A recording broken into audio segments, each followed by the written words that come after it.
man, that does not sound good. How's it going, everyone? I'm Daniel Armstrong, and I'm coming at you with another video from the A-Tech Racing Performance Shop. In this video, we're going to open up the motor and see what's making all that noise. And while we're in there, we're going to do a couple upgrades as well. Hope you guys enjoy the video. Please leave a comment, like, subscribe, and you guys get into it. I'm going to get back to work on this thing, alright? Take care, guys. Today's project is a 2011 Harley-Davidson Road Glide Ultra. It's actually a pretty nice bike. I want to say the mileage is around 50,000. It's already got some nice upgrades on it too. Someone's definitely been inside the motor already. Let's get this thing opened up. Take these passenger pegs off, get the floorboards off, start draining the oil. And let's see what's going on in this side of the motor.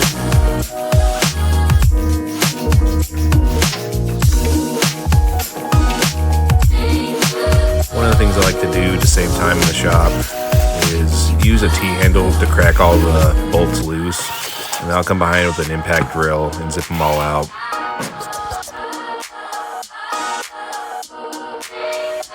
Yeah, check this out. This is on the inside of this primary case. Looks like a lot of clutch sediment and pad sediment as well from the automatic adjuster. You can also see that this thing is not in spec, very loose, and the spring itself is even shot out. So let's get this off and see exactly what happened.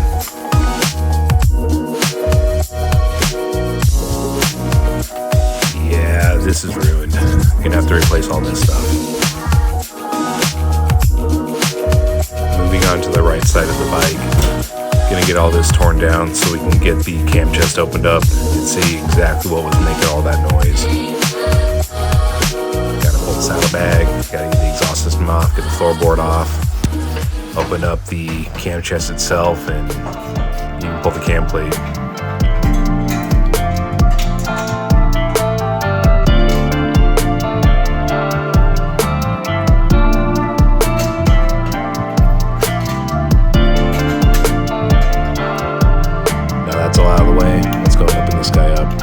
Just like on the primary side, I use my T-handle to crack all the bolts loose, and I come behind with my impact and drill out the rest of the way.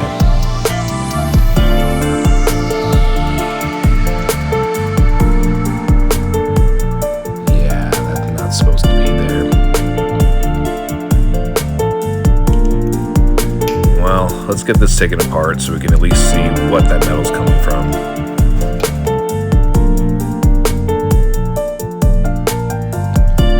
This little guy is definitely showing some wear.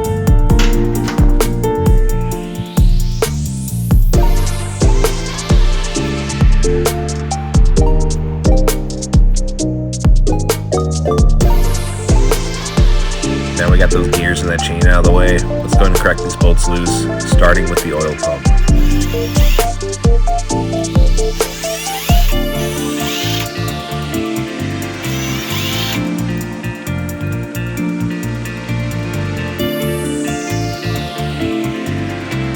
Now that we got everything loose, let's go ahead and pull this cam plate off and see what's really going on. No signs right there, but oh, what's this? Looks like a piece of one of the rollers broke off in the lifter.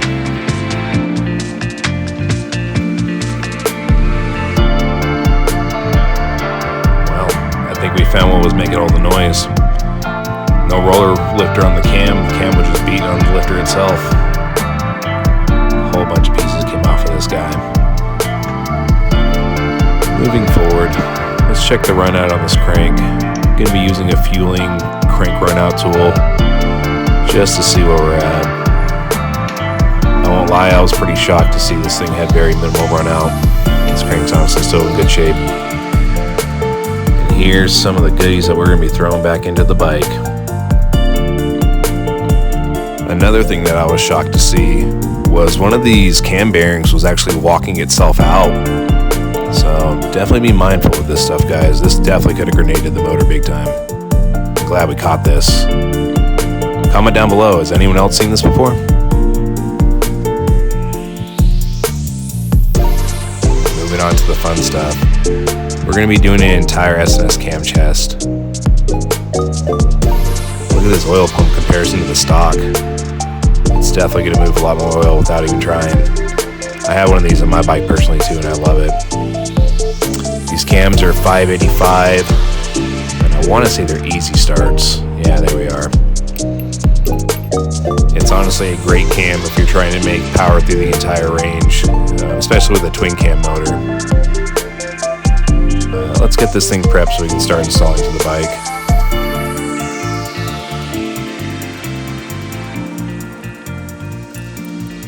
If you're doing this yourself at home, it's actually pretty straightforward. Just make sure you find the indicator dots on the cams themselves and get those to line up.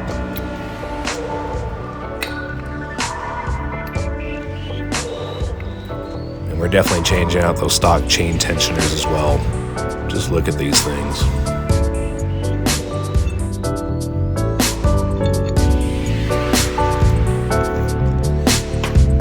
Moving on to actually pull the cam bearings themselves.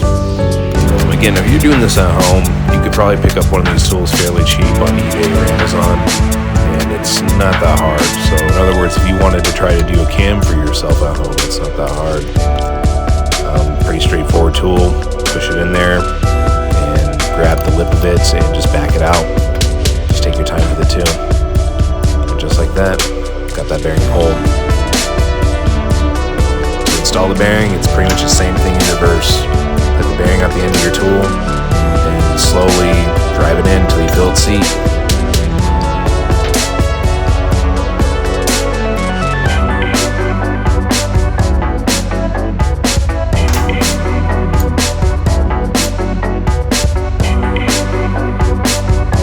Moving on to getting the oil pump installed. If you're doing this part yourself, definitely take your time.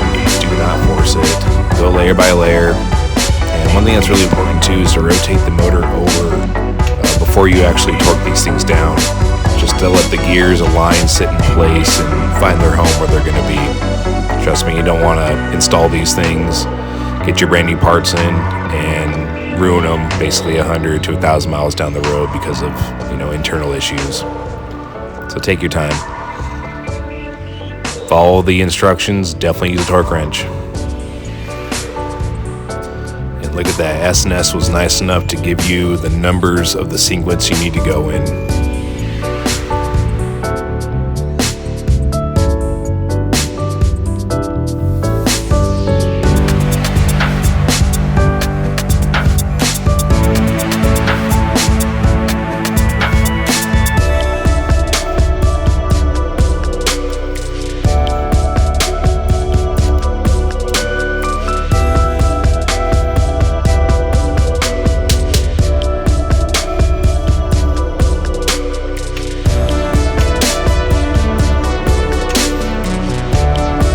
Now that we got our cam chest all assembled and torqued, let's rotate this guy over, add a little assembly lube. Now we didn't see it on camera, but these are some S&S roller lifters. I went ahead and bled these by hand. I have a little pump also for fueling, great little tool. And I use that to get all the air out and get this thing primed. Another thing people have done in the past is actually use vacuum sealed jars to get those lifters to bleed out. So where there's a will, there's multiple ways. Moving on to this right now, I am setting the lash. These are adjustable push rods. I personally do not like them. I prefer solid push rods, but for my own personal reasons. These do save a lot of labor, so they're not really a bad option as well. But you got to make sure you know what brand you're working with and threads per inch that you're working with as well. If you don't set these properly, you can actually cause misfire issues, more so just low compression and not getting as much power as you could potentially get. So keep in mind with that, guys.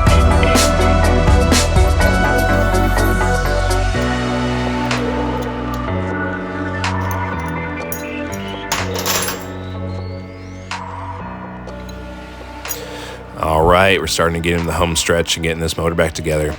If you know me and watch my videos, you know I love my Motion Pro tools.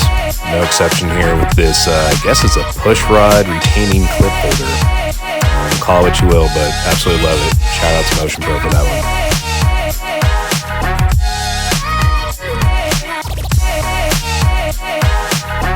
Moving back over to the primary side, with all that clutch sediment we saw, we're definitely replacing the clutch. So the clean container and a fresh bottle of Redline primary fluid, we're going to soak some new plates. Now this is an upgraded kit from Harley. These are actually Screaming Eagle plates. If you're going to be doing a clutch yourself, honestly I do recommend these. There's a lot more meat, they have a better feel than the stock, and I want to say they're actually cheaper than the stock plates. So if you got a Harley and you're going to be upgrading your clutch, at least just the plates themselves, consider those Screaming Eagle upgrade kits.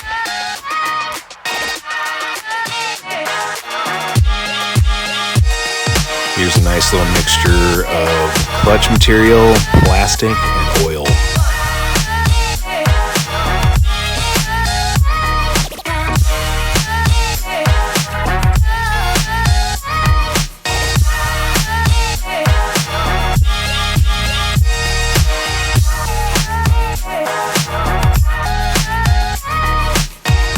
If you're doing this at home and you're having a hard time getting that last plate out, I found a couple 90-degree picks work best at getting those out. But once your plates are all soaked, go ahead and start layering them in one by one. Fiber, steel, fiber, steel.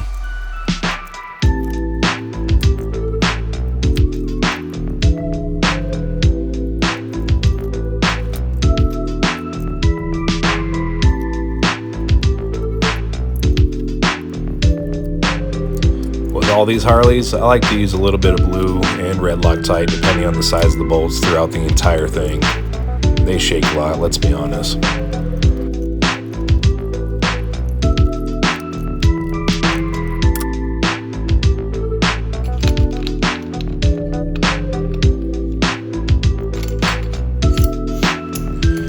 Since the last auto adjust chain tensioner broke, we got him an upgraded PSR one. It's manually adjusted, but this thing is billet, and honestly, it's going to last a lot longer. And like I said, with these Harleys, I like to use my blue and my red Loctite.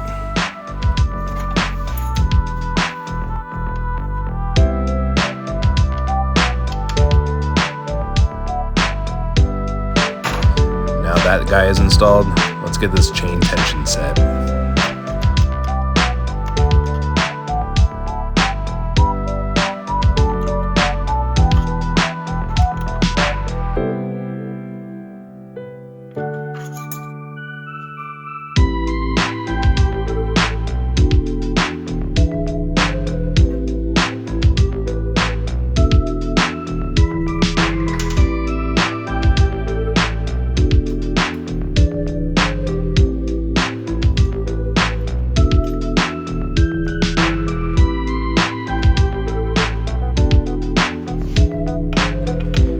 Closer and closer to that home stretch.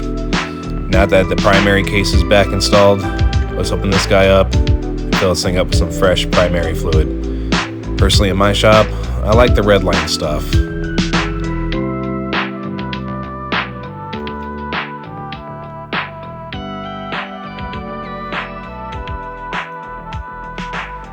Another thing I like to do in my shop as well, just as a cheap insurance, just replace the gaskets and O-rings as you're, working on the bike, any project. And it's a lot better than having all the leaks everywhere, even if it is horsepower that's sweating out.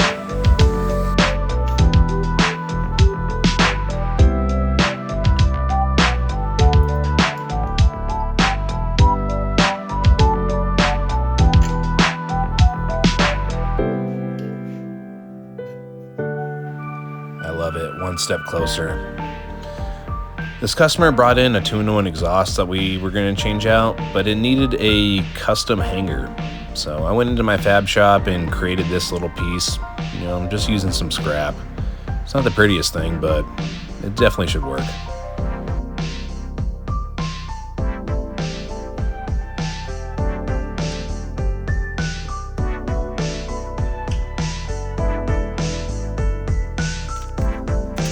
Alright, everything is installed. Let's put this bike back together and let's see what this thing sounds like.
So, can you hear a difference?